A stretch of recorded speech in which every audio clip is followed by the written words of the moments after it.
Welcome to the Backyard Professor videos. I'm here in the beautiful Grand Teton National Park Valley, the Grand Teton Valley in Wyoming. And I have an interesting subject that I would like to discuss with you that has just recently come out in the last couple of weeks. It's been building for the last, say, 8-9 months. But this last couple of weeks, 60 Minutes, 2 weeks ago, produced a video where they were talking to the Top Gun of the Top Gun Naval Academy, one of the commanders of the F-18 squadron, and his experience with a UFO. And him and his wingman both had this direct confrontation with a UFO. There were 4 people in those jets, him and his backseater and his wingman and her backseater, and they all experienced this incredible experience. And I want to try to share with you, before I give you some of their materials, I want to give you my perspective of this 60-minute video. I also want to give you my perspective of Lex Fridman's interview with that Top Gun pilot, David Fravor, very credible, fabulous UFO witness, and Joe Rogan's interview with David Fravor. And I want to share my perspective because I have a skepticism that I've been working with now, off and on, all of my life. But I think, as a civilization, we very well could have turned a corner now. Because of my life experiences, I have developed a, for lack of a better term, a skeptic meter in my mind. And because we are all so naive in so many respects, we become too believing on the basis of, quote, authority, or because it's a dear friend or a family member who gives us a claim and we believe them because they are a family member. We have become too believing in some respects, and I'm certainly in that category, and so I've become somewhat skeptical, and I want to analyze the value and the bad part of being that way. My experience with UFOs is more in line with those others who have had experiences with UFOs, and I want to just briefly share with you my experience. Years ago, it was in the early 1990s, for whatever reason, we met this woman. I believe we were at a party, a barbecue, a get-together. Run across this woman who had been abducted by UFOs. And we got to know her through that summer. We had various friends over at our place, and we had barbecue get-togethers and going to movies and etc. We basically got to know her pretty well. And she had been abducted by a UFO. And this was remarkably interesting. Back then, those of you who are old enough to remember, this UFO abduction thing, it got in a frenzy pretty much. And hundreds of people were reporting it. I mean, it made the world news. It made the national news. There were a lot of books, psychologists, doctors, lawyers, everybody got involved with this incredibly interesting craze that went on for a couple of years. I was in college at the time. I was majoring in history, working on my bachelor's for my history, and Jackie, I'm going to call her Jackie, I promised I would keep her identity completely anonymous. I asked her if I could interview her for one of my college papers, on the provision, of course, that I respect her privacy and no photographs, none of that. I just wanted to get to the basis of what happened to you in this utterly astonishing experience. And so I had the interview, and I forgot the paper. I have the paper. I still have the paper. I called it the UFO experience. If you want, I will make another video and share my experience with her. Quite remarkable, very interesting material.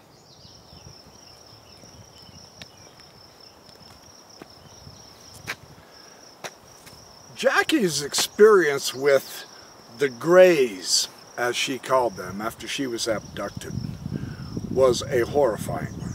It was not pleasant for her at all. She was a happily married woman. Back in the 1990s, the early 90s, her husband was a scientist. He worked at the local scientific laboratory in town, making 6 digits annually. Happily married, 2 wonderful children. They had a beautiful big house that they lived in. And then the abductions began, and it just blew her life apart. She felt threatened by them, and she feared for her children's lives, and she lost sleep. And because of her experience, and she was visiting a psychologist, and word got out among his scientific colleagues, it stressed their marriage to the point to where they ended up getting a divorce. Her children went with their dad. This woman had no reason to make any of this up.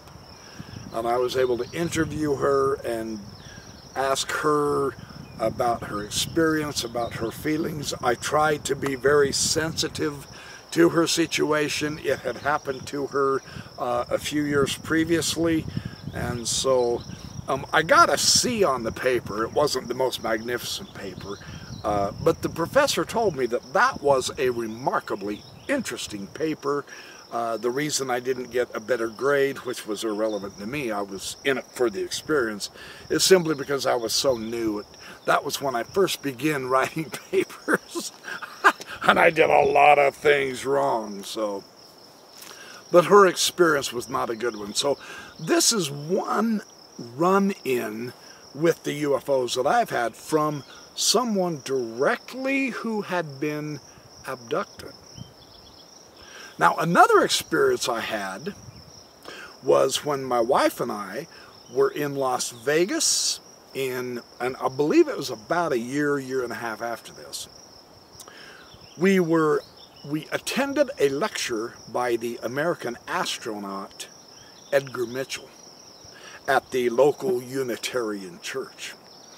And that was remarkable. And astonishingly enough, the lecture was on UFOs, right? I can't remember the lecture because of what happened afterward. Of course, Dr. Mitchell, being the world famous one of the astronauts, I believe he's the one that hit the golf ball on the moon when he went to the moon. My wife and I finally, the line of people, of course, to meet him and shake his hand and all, we took that opportunity without question. We asked him point blank, do you think the UFOs are real? I mean, do they visit us from time to time? And he said, oh, they're not only real, they're here. He said, absolutely. He said, we have pieces of their wrecked aircraft. And we also have alien bodies, parts of aliens' bodies. He told us that point blank. Talk about a bombshell. And then finally, I have a neighbor who is a good man. He's just down to earth. He's the salt of the earth. He also happens to be my auto mechanic. Very good man to have as a neighbor, you know. He also has told me he has experienced a UFO with his wife while they were four-wheeling. And there is no reason for me to doubt his experience. He said they were going through a valley and she was ahead of him by 100 yards or so. And a UFO came down over the peak between the two peaks in the valley and was ahead of his wife by a couple of 100 yards. And he was yelling at his wife, and they had the microphones, you know, and so they both experienced a valid UFO. And he said it definitely flew. It was not an aircraft, it was a UFO. I have no particular reason for being skeptical of anything he said at all, in any manner. So my question to myself is, why am I still so obdurate in my skepticism?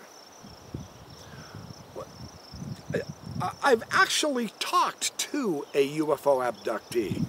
I have talked to the world-famous Edgar Mitchell. And I know later on, unfortunately, things got politicized and there were several idiots and short-sighted people who tried to damage Dr. Mitchell's life and testimony and his credibility.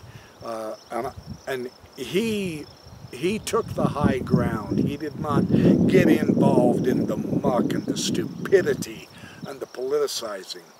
His credibility is just about as stellar as it can get for this subject. He also advocated, and he said, and all of the astronauts experienced this, that they were escorted as they went to the moon. They were escorted. My oldest brother told me this years ago, and I thought he was just kind of being a nut job myself, but my older brother said, it's in the books, he read it in the books, when the astronauts were telling ground mission control, hey, we've got visitors here and all that. They were told, hey, don't say that over the airwaves, just call it Santa Claus. And so that's what they did, they called it Santa Claus. But they were escorted to the moon, according to Edgar Mitchell.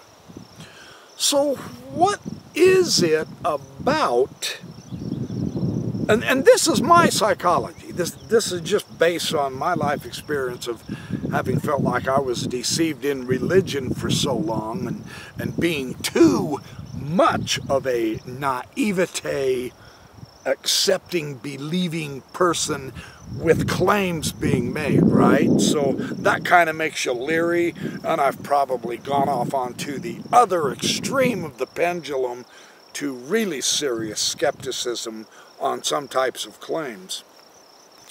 Why am I so obdurate? Why am I so hard-headed here? Because I've had some wonderful experiences with some absolutely wonderful people. What is it about these accounts that don't have receptivity in my belief? Why does this not carry conviction? This is the argument, the dialogue that I have with myself. I think for the first time we have received some absolutely staggering new information that puts this on a different level than what we've had before. With this 60 Minutes interview 2 weeks ago with David Fravor. and Joe Rogan's interview and Lex Fridman. Joe Rogan's point of view is mine. That man has it down. He's got the right idea. Oh, I hope this wind isn't goofing you up. I apologize. I'm going to try to move the camera. I'm trying to give you a beautiful shot of these Tetons. They are just incredible, beautiful mountains. And I was hoping to have them as a background, but with the wind coming up, I may have to end up doing this indoors. Darn it, I hope not.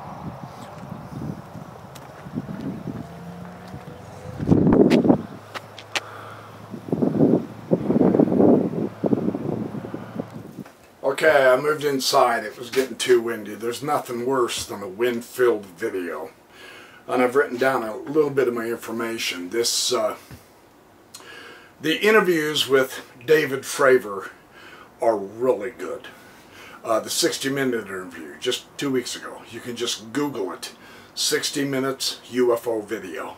It's a very interesting video. That'll give you all the information you need. Joe Rogan, who really does a fabulous 2-hour-long interview with Fravor. I was upset that he didn't keep going. And Lex Fridman. Lex Fridman's a little bit interesting to watch. Don't let that throw you. The entire 3.5-hour video with David Fravor. This happened September 8th, 2020. So we're talking, you know, 7-8 months ago.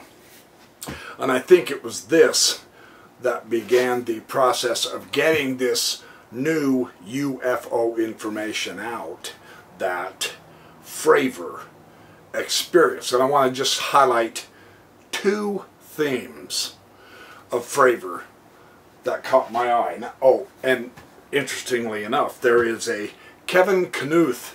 He's a physicist at Albany. He also has been interviewed, and he is looking into this, and he's right. He's a scientist, he's a physicist. And he said, it's amazing that so many scientists are so uninterested in this truly, fundamentally new, interesting information.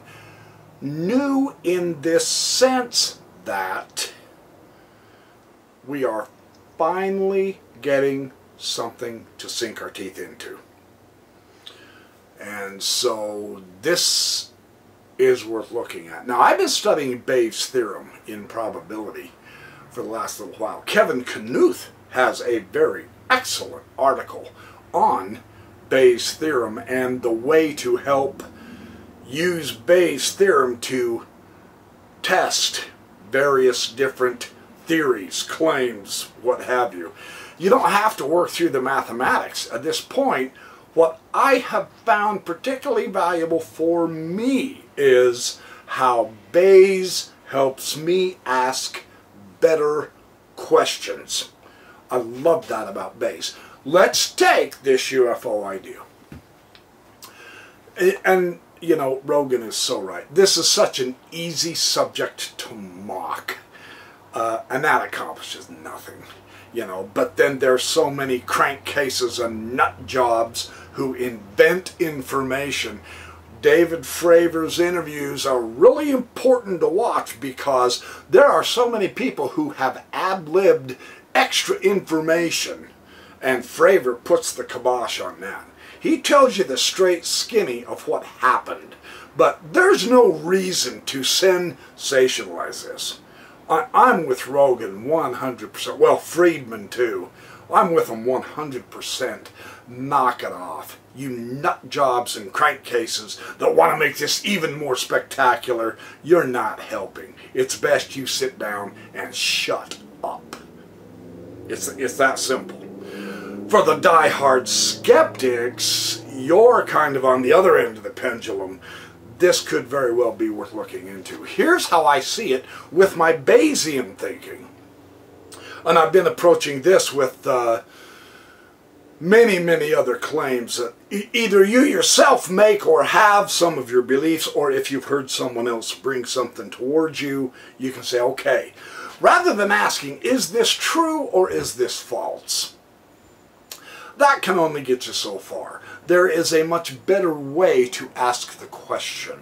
The question we want to ask is similar to something along the lines of, okay, we have a claim, here is some evidence that has been brought forward. Is that the kind of evidence that we would expect to see, actually, if this claim is true? You see the difference there. This will open you, this will broaden your approach so that you begin to take into all evidences, not just those that confirm your belief. You don't say, does this evidence prove my theory true? No, then ignore it. No, Bayes' theorem insists we must assess all of our background knowledge and all of our evidence. So we can also take the other side approach to this and say, is this the kind of evidence that we would expect to see, or is this the evidence that we would have if another theory is true besides the one we're looking at, or else the one we believe? See, this opens it up to a much careful, more insistent use of all evidence, pro and con. And Kenneth Knuth is big on this. Very nice to see a physicist dealing with Bayes' theorem probability in physics. That's cool. And he is well known. He's 57 years old, he said in his interview last year. And he said, you know, this is such a fantastic topic. I want to start looking into this and seeing what is going on. That's my view. Yeah. Let me give you two ideas, and then you be sure and watch those interviews. I've got some other materials I'm going to present in more videos yet still. The one item, I'll tell you his experience. He was called out. They were scrambled, him and his wingman with both of their back seat guys were scrambled because there were on the radar of the USS Nimitz, or else the USS Princeton. Both of those cruisers were out there. I believe the Nimitz is the cruiser. So they said, well, we want you guys to go look at this anomaly. They were around San Diego, about 100 miles out in the ocean, doing exercises. Their exercises were interrupted, and the radar guy said, let's scramble two of you out there to a cap point. It's about 60 miles away. We're picking up something on the radar, and it is an anomaly. What they were finding is there was something coming from 80,000 feet high. Now at that high you can see the curvature of the Earth. 80,000 feet high, and it was dropping to 20,000 feet in 1 second. 1 second. And they said, well, go ahead and go have a look. So they did. And they got out there to the point to where they were supposed to be to see what's going on. And Fravor says he was up about 18,000 feet or so. And they were looking, it was a calm, beautiful day. They were looking at the ocean, and there was some white water. And he said, now the whole ocean is blue except for this white water. And he said, that told us, because of the way the ocean was reacting, there was something under the surface of the water, and the waves were crashing over it and turning white. That's when they caught their eye on an object he estimates was about the size of his F-18, and it looked like a tic-tac. A little white tic-tac, and it was oriented one direction, and it was bouncing like a ping pong ball. And he asked his wingman, are you getting this? Do you see this? And the wingman said, yeah, that's weird. So Fravor said, I'm going to circle around, and I'm going to do a descent, and I'm going to go check this out. You stay here and watch from above. So they had two sets of different perspectives. Four sets of eyes, two different perspectives. So Fravor starts flying in his descent in a circle, and as he tells it, he said, this this little tic-tac looking thing. It was a solid object. You couldn't see wings, couldn't see any exhaust plumes, nothing like that. But it was definitely bouncing around and doing a sharp change of direction. When he began to make his descent, this tic-tac thing went like this. It pointed right up at him. Then it began to mimic his movement. It began circling while Fravor was circling down toward it. It began circling up toward Fravor's jet. It knew he was there. And as they got closer and closer, Fravor decided to cut the circle. He says he was like at 8 o'clock. This object was at 2 o'clock. He cut the circle and just zoomed in toward, he said it was going toward a 3 o'clock position. He dropped down and started heading toward the 3 o'clock position because he was going to meet the object. And the object came up at him while he was coming in at about the 3 o'clock position. He was a half a mile away from this object, and he said it accelerated and disappeared. And he goes, whoa, whoa. He goes, hey, did you see it? Did you see it? He's talking to his wingman, and his wingman said, it disappeared. I don't see it anywhere. Having a higher set of eyes, sometimes you would lose it being on par with that item. You might lose its position, and so your wingman up above you can see, oh yeah, it's over to your left, or it's over to your right, or it went below you, or something like that. No, this thing accelerated and disappeared. That's impressive. And they were looking around, and they couldn't find it. So they started to, he came back up to his wingman. 10 seconds later or so, the ship, the USS Princeton, I wrote this down because this is impressive. The USS Princeton, who at that, and this happened in 2004, at that time had the single most sophisticated radar equipment on the planet.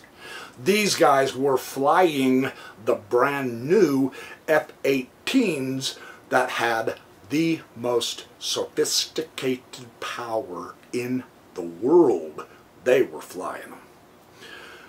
The Princeton calls him 10 seconds later. He says, hey, your target is back at your cap point 60 miles away. 60 miles away in 10 seconds. Now, in order for me to give you some kind of a context on this, my boss brings in the Blue Angels into town every 7-8 years, right, for the public entertainment. One of the criteria for the Blue Angels to be able to perform in town is they have to have an airstrip that is 100 miles away from where they're doing the show. So if any one of the aircraft, if any one of the Blue Angels have mechanical difficulty or for any reason something happens bad, they can fly to this airstrip 100 miles away and help them maintain a safety around the crowd, right? It takes them just 3 minutes to get there. 3 minutes they can get within 100 miles away to safety. I did some calculating. In 10 seconds, that thing went 60 miles. If it had traveled for 3 minutes, like the Blue Angels have to, it would have been over 11,000 miles away. Go ahead and let that sink in. Blue Angels in 3 minutes can go 100 miles. This thing would go 11,000 plus miles. As They were coming in back to the Princeton, where else the Nimitz, it probably was the Nimitz, that they were coming back in. They landed and 2 other aircraft were called out and to check out this anomaly, right? When they got there, they had their radar and their camera equipment, and it is state-of-the-art technology. They did find and zoom into, and you will see this on the video in the interviews, they zoomed into the object, and it was traveling at very, very, very fast speeds above the water across. And they were way up above it, and they were zeroing in on it. And you could see the camera zoom in the flat lines on this object, and they were trying to get a lock on this object. Now, remarkably, on the most sophisticated radar on the planet, this thing was jamming their radar. Now, this is part of the interview of Fravor. You really have to watch. His reaction is very interesting. He said they were jamming our radar, and here's how we knew it. We tried several times to get the radar, the camera, in to lock it on. He said we finally, and they switch modes with their camera. They'll do infrared. They'll do what they call black and white television mode. And so as you're watching that video, you'll see the color of the object change from black to white. It's not an actual color, real color picture. Their camera is trying to see what this is, lock in on it.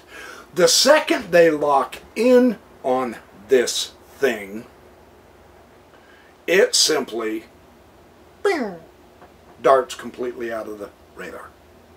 Instantly, just psh. And you can hear these guys talking while they're doing this. And it is incredible. The 2 items I will share with you, I won't spoil the whole story, is the jamming of the radar.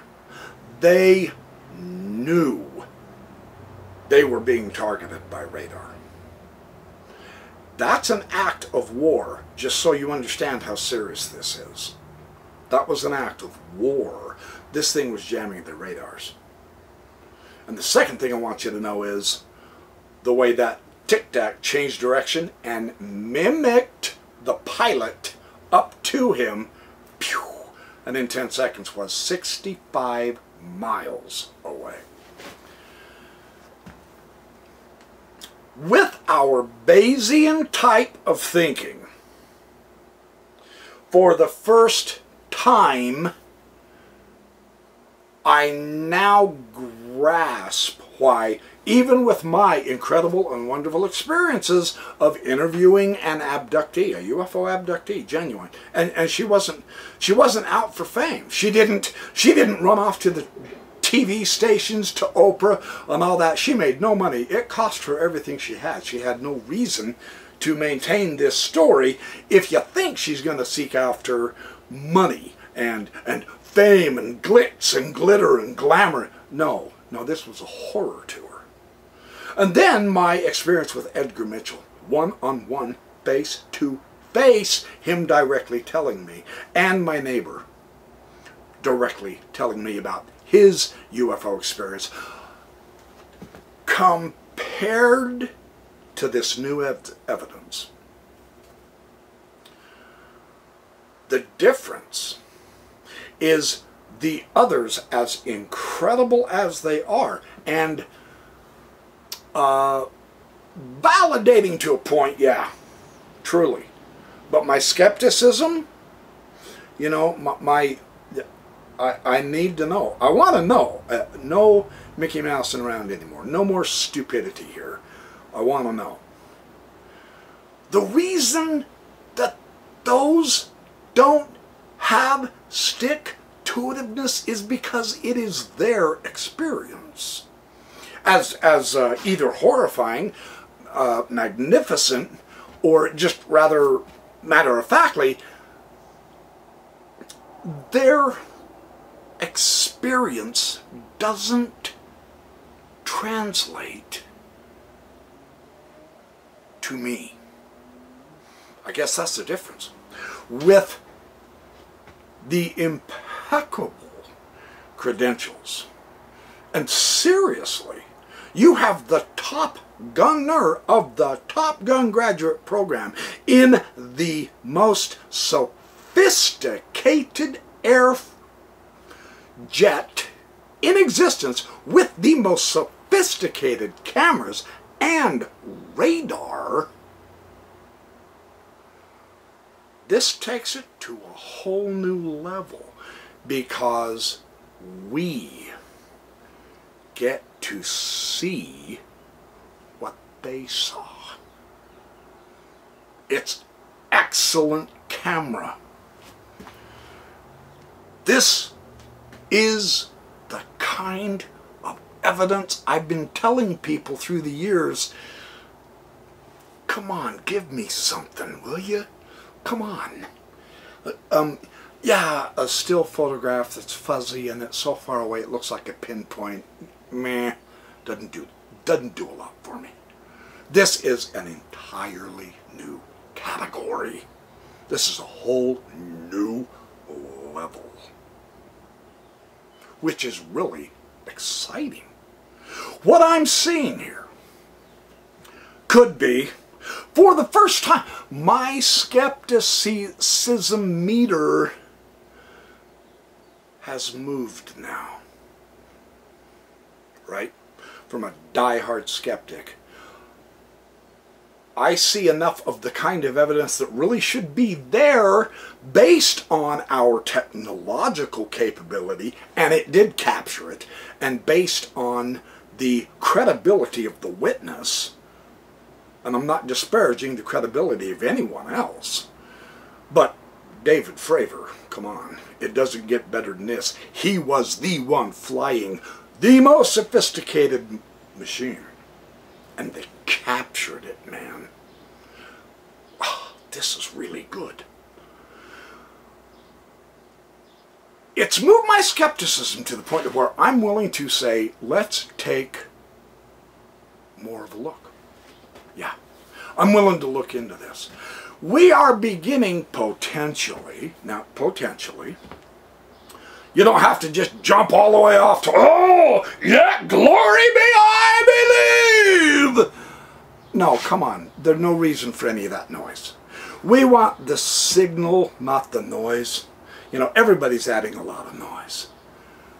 For the first time recently, we really do have a decent signal, man, for real.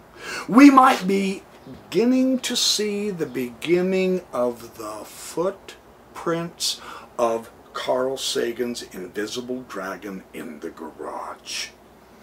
And those of you who are Carl Sagan readers, you'll realize how positively shocking that statement is.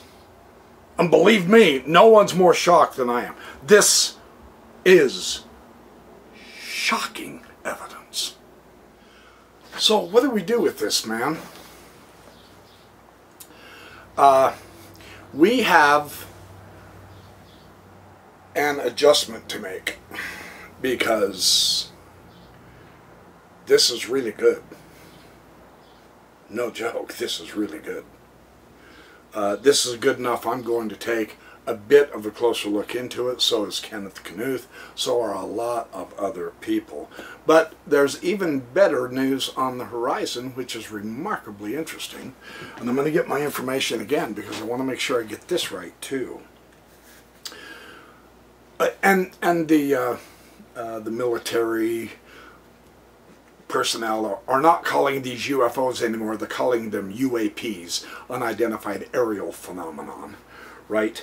It is because of Marco Rubio. Yeah, does that name ring a bell? It should. He's a senator. Yeah, him. He a former presidential candidate for the United States. Yeah, him. Marco Rubio insisted on, there's a group called, hold on, I'll find it. I just want to make sure I get this information right. Yes, ATIP, A-A-T-I-P, ATIP. This was a group organized by then Majority Senate Leader Major Harry Reid. He said, look, something is invading our airspace. For the love of Sam Walton, there's no way we're going to ignore this. We really ought to find out. And when they asked Fravor, they said, you know, what were you thinking? He goes, well, you know, something that bing, takes off that fast and ends up 65 miles away in 10 seconds. He said the G-force is going to be hundreds of G-forces. You know, a regular jet, one of our jets that can zip up to 2,000 miles an hour, you know, taking off and taking up like that. The G-force can get pretty strenuous, 7, 8, but that's all we can endure. We're talking hundreds of G-forces with the way this tic-tac moves. We don't know if anything's in it. It could be some kind of a drone. Pretty spectacular technology. Well, Fravor asks, could it be Russian? Could it be Chinese? Christopher Mellon, who is the, and I'm going to read this because it's such a long title, typical of government personnel, the Deputy Assistant Secretary of Defense for Intelligence, Christopher Mellon, actually helped ATIP declassify these videos that you're going to watch when you watch the 60 Minutes and Joe Rogan. That's the one. Joe Rogan, and no joke, Lex Fridman is very good as well if you want just total scientific information impact and Fravor's response. Here's the other Bayesian type question we can ask. With such amazing claims such as this, and yeah, they took flack for it and all that. They didn't make a big deal about it, but they took some flack for it.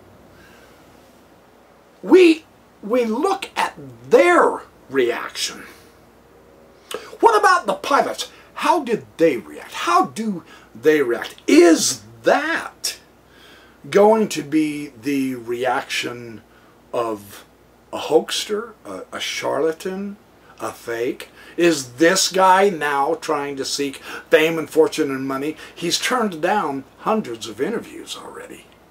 He's not out there making a big whoop-de-doo about it. Everyone else is wanting him. You know, Fox News and Joe Rogan got him, Lex Fridman got him, 60 Minutes got him, thank goodness. Here's the thing. Marco Rubio told the ATIP investigation that was led by Luis Alessandro from 2008 to 2017. Alessandro got sick and tired of the stupidity of all of the roadblocks that the Pentagon was putting in his way. So after 2017, he quit the Pentagon. Well, Christopher Mellon helped him get these videos declassified. Marco Rubio insisted that this gets made public. Now you want to hear the good news? There's more. The report is going to be made public on June 25th, 2021. That's in 3 weeks. That's this year. Now we're on top of it. So I am looking forward to seeing what this report says. But my skepticism, again, man, you got to understand, it is a government issue. You know, nobody in their right mind is going to just believe everything politicians tell them. If you do, good luck. You're going to need it. You're being really naive. And of course, you know, you got all those government conspiracy nuts. The government's been hiding information from us and all that. David Fravor has some interesting ideas on that you'll want to catch. truly. I'm not going to go into them in this video. My takeaway, what I'm trying to say is this. This new evidence actually is a cut above all the rest. This is what it would look like, truly, based on what we currently know. With the minimum of speculation and the maximum of absolutely sensational technological capture capability, we now have something really good enough to keep looking. And so my skepticism has moved somewhat. I'm willing to open up and say, okay, that's not bad. That's worth looking into, yeah? Right? So that's my approach. Joe Rogan's approach. I'm not kidding. Yeah, he swears a little and all that. Get ready for that if you've never watched him before. It's all good. Relax. His attitude, his whole approach to this, I am in lockstep with that man. He's got the right idea. Lex Fridman comes from a PhD in physics as well.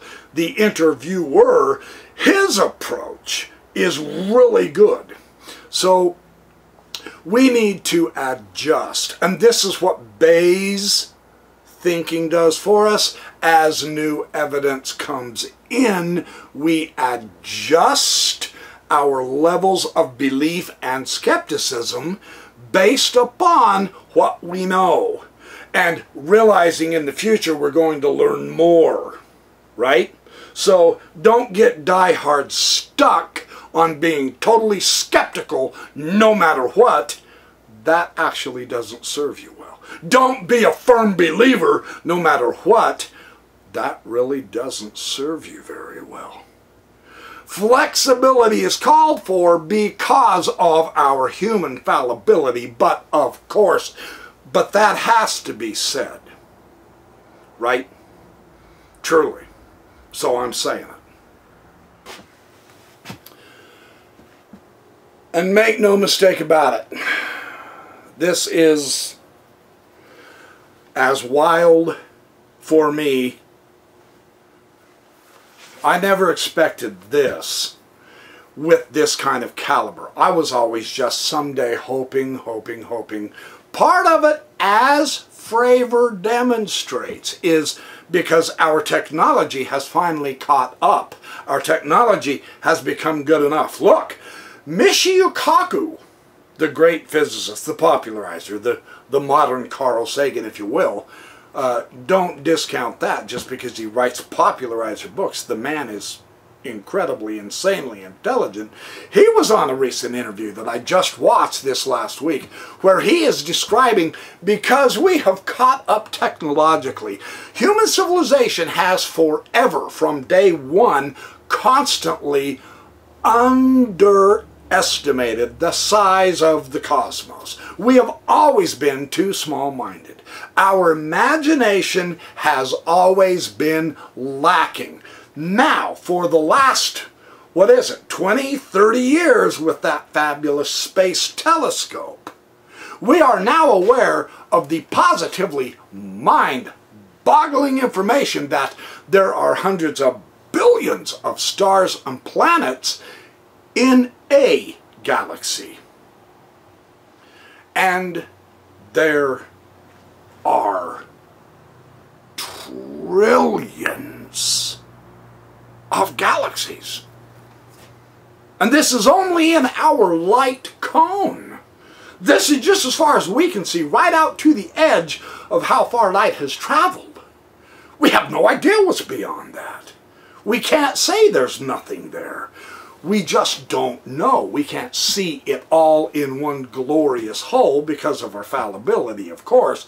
But the pure probability of the large numbers, and this is really important, this is critical, we must update, we must upgrade our thinking, because hundreds of trillions and hundreds of billions, that means in the Goldilocks zone, where there are potential planets just like our planet that can potentially produce some kind of life, there are tens of billions of Earths out there.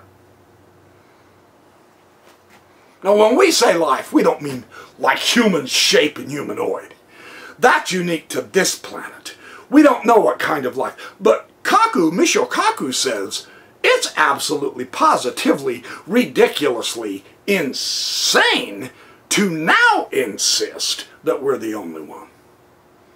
Simply because of our upgraded knowledge based on our technology, we're virtually forced, because of just the sheer probability involving such utterly gigantic numbers, we can't even logically or sanely say, oh yeah, we're it, that's it. We're the only special ones, we're it. No, you can't do that now. There are tens of billions of potential Earths out there. It's the same thing, like I'm saying, with this video that the United States Navy shot in the most sophisticated, technologically advanced jet in existence. This means we got to upgrade. Because this actually does appear to me to be, that's what I was looking for, more or less. At least to keep looking, keep assessing, keep reanalyzing, etc. The interesting thing is, Martha Raddatz, just the other night, just 2 nights ago, they're already trying to get us to not believe the report, and it's not even out yet. 3 weeks before it's even published. They haven't even looked at it. They haven't even read it. Now everyone's saying, oh, no, there's no finding of any aliens or any, we can't say this is alien technology and all that. And then they say, but we don't have any proof that it's not. Yeah, how would you prove that, right? But it's nothing human. The Russians don't have it. This certainly isn't Chinese technology. It's not Japanese. And Christopher Mellon says on interview, he says we know it's not ours. The United States, we aren't capable of that. The way Fravor puts this, which is so interesting, is he says, look, you guys, we had that experience back in 2004, yeah?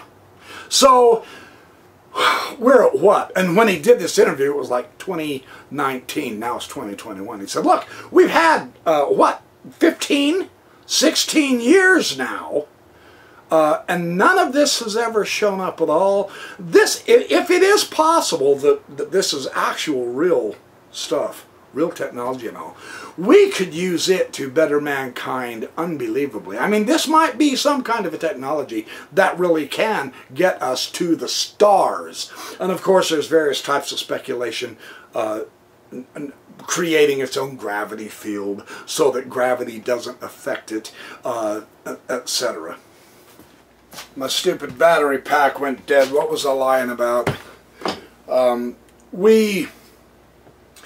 We don't need to try to make this overly fantastic, simply because the evidence, for the first time in a realistic manner, the likes of which we have never seen up to this point for ourselves, this is really a cut above all the rest. This helps us change the questions so that we can move forward, so that we can begin to advance our own understanding of what is going on, because it's very obvious at this point. Something is out there invading our airspace and jamming our radar. We have to divorce the UFO, the UAP thing from the ridiculous caricature of the little green men. Forget that noise. Just get that out of your head. For crying out loud, we have a genuine fascinating phenomenon going on right now, and we have impeccable authority, impeccable credentials of a witness who doesn't have to say, take my word for it. There's the video. Done with the greatest technology on the planet video. This is huge. So, the question, where are they? They're here. They're already here.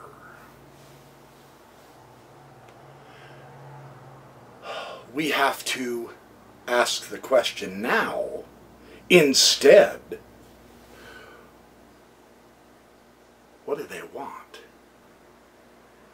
How can we communicate? We can't even keep up with them.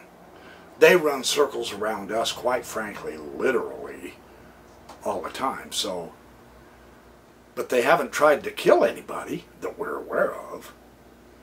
They aren't hostile like we would be. Thank goodness they aren't American military or Russian military or some other idiotic, paranoid, human type thinkers that has forgot what decency and humanity is all about. Thank God they're not militaristic, domineering. Yeah. At least so far as we know. Lots to think about, you guys. Now, I'm going to keep looking into this. And I will do more videos. If you want, you know, leave it down in the comments. If you liked my video, and believe me, I'm somewhat in shock. For the last 2 weeks, I've been trying to figure out how am I going to present this. This is astonishing, shocking.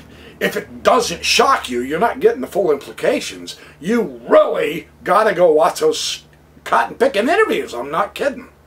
I'm not kidding. It's worth a couple of hours to update your knowledge, I promise. Joe Rogan is my personal favorite. Lex Fridman does a terrific job. Fravor, you can really get his personality and his knowledge and how he refutes skeptics of his experience. Yeah, you want to go to the horse's mouth, Fravor himself, and he has spilled that out. And then that 60 minutes, 45 minutes, the 60 minutes interview. And then you have 2 hour and then a 3 hour plus. Well worth watching. So maybe I'll share my paper on the UFO experience with my interview with that abductee. I mean, it's not that big a deal. It'll be new information that perhaps someone hasn't seen or heard before, but let me know in the comments, and remember, we really could be in a truly new era on the 25th. This report's going to be coming out. I'm going to be very interested to see what it says, but two, I want to see who is saying what and how they're analyzing it, and the pros and the cons. Don't just pick one side. Let's see what everyone's saying. I want to read that for myself. I'll report back here, letting you know what my impressions are.